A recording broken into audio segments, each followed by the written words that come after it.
Hello friends, welcome back to our YouTube channel SRMIC Puhit Bareilly. दोस्तों, आज की वीडियो में हम बात करेंगे UP scholarship pre matric and post matric की सस्पेक्टेड लिस्ट के बारे में। जी हाँ दोस्तों, UP scholarship pre matric and post matric यानी कि 9 to 12 के स्टूडेंट की सस्पेक्टेड लिस्ट आ गई है, यानी कि संदेहास्पद डाटा लिस्ट आ गई है। उसकी लास्ट डेट क्या है करेक्शन करने की, एंड करेक्शन ऑफलाइन हो गया ऑनलाइन होगा, एंड करेक्शन कैसे होगा, ओके विद्यालय स्तर से लेटर कैसे लिखा जाएगा समाज कल्याण अधिकारी के लिए, वो सब कुछ विद प्रूफ से हम इस वीडियो के माध्यम से बात करने वाले हैं दोस्तों। तो चलिए मेन पॉइंट पर, जैसे कि आप देख पा रहे हैं ये सस्पेक्टेड लिस्ट है दोस्तों, आप देख पा रहे हैं हमारे कॉलेज के स्टूडेंट की है। तो जैसे बहुत सारे रीजन आ रहे हैं संदेहास्पद डाटा लिस्ट में, स्टूडेंट के अलग अलग रीजन आ रहे हैं, इन्हें हम कैसे सही करेंगे। तो पहला पॉइंट है आपका, जैसे कि रीजन आया है दोस्तों डुप्लीकेट सर्टिफिकेट। एक स्टूडेंट है, इसका आया डुप्लीकेट इनकम सर्टिफिकेट। कब आता है पहले आप ये जानिए। डुप्लीकेट इनकम सर्टिफिकेट अधिकतर तब आता है जब सेम फादर का इनकम सर्टिफिकेट दो या दो से अधिक भाई बहन ने लगा रखा है एंड उनके नाम में मिस्टेक है, यानी कहने का मीन्स दो या दो से अधिक भाई बहन हैं, उनके आधार में उनके पिताजी के नाम में मिस्टेक है। एक इनकम सर्टिफिकेट है लेकिन उनके आधारों में अलग अलग पिताजी का नाम है, स्पेस का मिस्टेक है, कुछ और मिस्टेक है, इसलिए आ जाता है। तो इससे डरने की जरूरत नहीं है, परेशान होने की जरूरत नहीं है। आपको क्या लिखना है, इसी के आगे आप यही अपनी जो सस्पेक्ट लिस्ट आपकी आई होगी ग्रुप पर, उसी के आगे क्या लिख देंगे, पात्र। इसके आगे लिख देंगे पात्र, यानी कि ये स्टूडेंट कैसा है, पात्र है।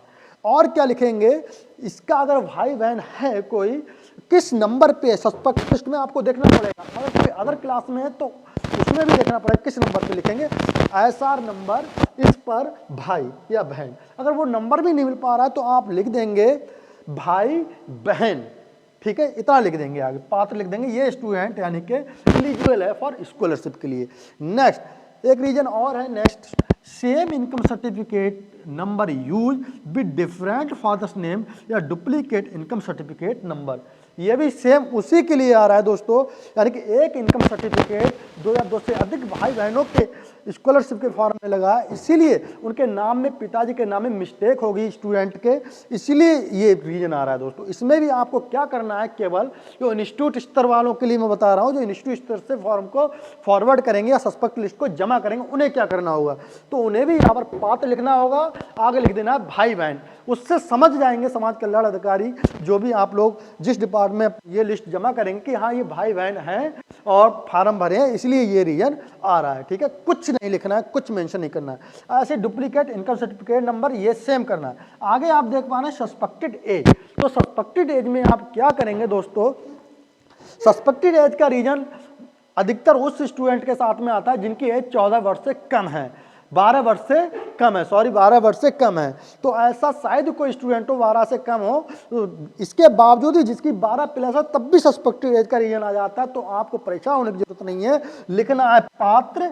और क्या लिखना है आपके लिए, जिस डेट में आप सस्पेक्टेड लिस्ट जमा कर रहे हैं इसी में ही आपको मेंशन करना है, अलग से कुछ नहीं लिखना है दोस्तों। ठीक है, इसी लिस्ट में प्रिंट करके इसी में लिखना है। जैसे कि आज की डेट है, आज डेट कितनी बजे से चंद्र बाबू, 20 है, ठीक है।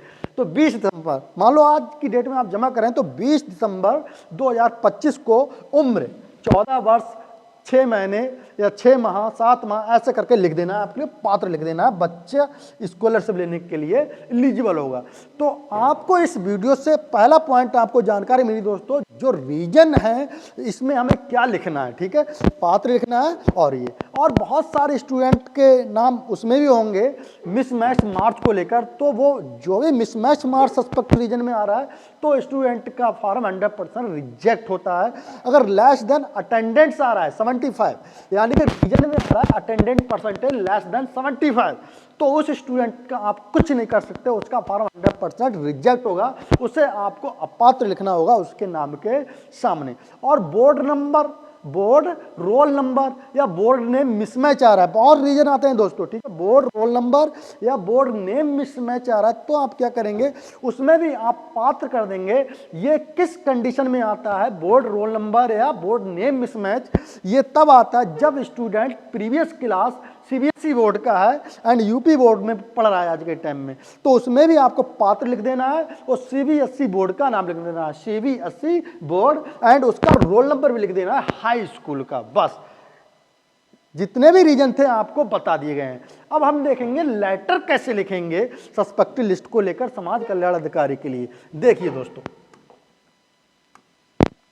जैसे कि प्रीवियस ईयर का ये लेटर है मेरे विद्यालय का, श्री राम शुरू मेमोरियल इंटर कॉलेज बोईसवीगंज बरेली।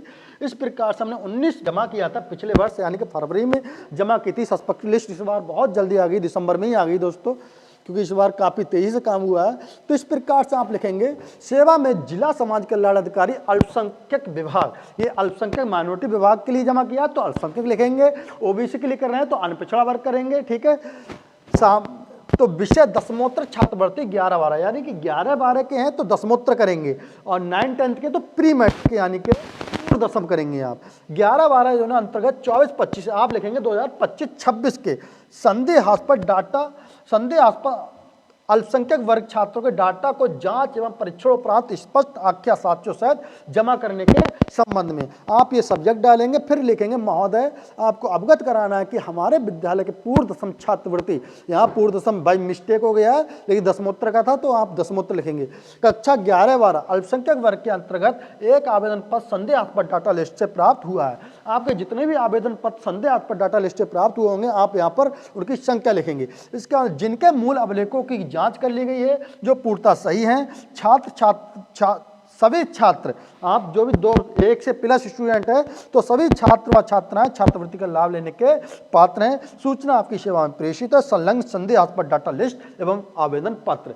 तो इसमें क्या आपको जब और साथ में मतलब संदेहास्पद डाटा लिस्ट में आप मेंशन करके फॉरवर्ड करेंगे समाज कल्याण में, एंड आवेदन पत्र भी जमा करेंगे। देखिए आवेदन पत्र में आपको ध्यान रखना है क्या जमा करना है, यह नहीं पूरी रद्दी जमा कर दी है, आप केवल और केवल उसका फॉर्म, जो स्कॉलरशिप का फॉर्म है वो जमा करेंगे, एंड उसके साथ में जो रीजन आया है जिसको लेकर, यानी कि इनकम सर्टिफिकेट को लेकर रीजन आया तो इनकम सर्टिफिकेट आप उसमें ऐड करके जमा कर देंगे। और बोर्ड यूपी बोर्ड नंबर को लेकर मिसमैच आया है तो पिछले क्लास की यानी कि 10th क्लास की मार्कशीट उसके साथ में संलग्न करके जमा कर देंगे। ये नहीं सभी आप मूलवास वगैरह लगा रहे हैं वो फेंक देते हैं निकाल कर वो लोग, समझ में आ रहा है।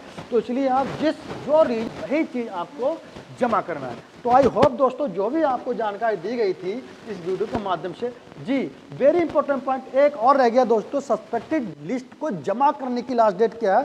समाज कल्याण की तरफ से मैसेज देखा है कल की डेट में 19 दिसंबर की डेट में ओबीसी संदेहास्पद डाटा आपको उपलब्ध करा दिया गया है। उक्त डेटा में प्रदर्शित छात्रों के सम्मुख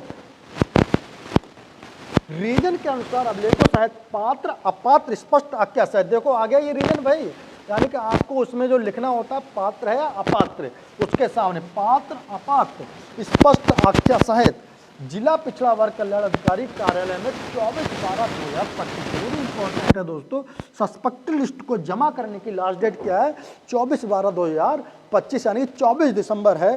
प्रत्येक दशा में उपलब्ध कराना सुनिश्चित करें। यदि कोई विद्यालय 24/12/25 तक डाटा उपलब्ध नहीं कराया जाता है तो उक्त विद्यालय का डाटा रिजेक्ट कर दिया जाएगा। इसकी संपूर्ण जिम्मेदारी स्वयं उस विद्यालय की होगी, यानी कि जिस विद्यालय स्तर से 24/12/25 तक डाटा मतलब फॉरवर्ड नहीं किया जाती है सस्पेक्टेड लिस्ट मेंशन करके समाज कल्याण में, तो उसके जितने भी स्टूडेंट थे उनका डाटा रिजेक्ट कर दिया जाएगा, वो स्कॉलरशिप लेने के पात्र नहीं होंगे। अगर स्टूडेंट एक्शन लेता है आपके विरुद्ध तो आपकी जिम्मेदारी होगी इसको लेकर, समझ में आ रहा है, विद्यालय स्वयं जिम्मेदार होगा इन फ्यूचर में।